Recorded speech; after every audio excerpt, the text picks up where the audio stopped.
When a charge particle enters in a uniform magnetic field it's kinetic energy, तो answer होगा हमारा remain constant. तो जब भी चार्ज पार्टिकल एंटर करता है यूनिफॉर्म मैग्नेटिक फील्ड में, तो उसकी काइनेटिक एनर्जी क्या होती है? कांस्टेंट होती है। क्यों होती है? क्योंकि उसकी स्पीड कभी भी चेंज नहीं होगी। हम जानते हैं कि जो उसके ऊपर फोर्स लगने वाला है F, वो लगेगा Q V vector cross V vector.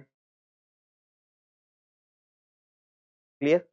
V vector cross V vector means force is perpendicular to the velocity and force is also perpendicular to the magnetic field. तो force अगर perpendicular है velocity के, तो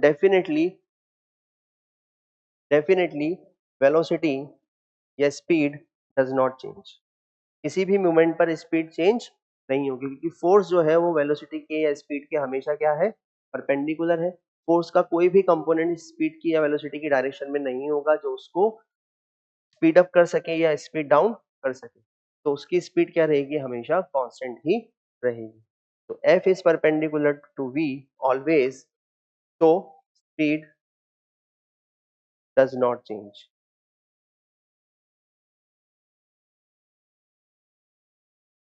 ठीक, speed does not change, so kinetic energy also does not.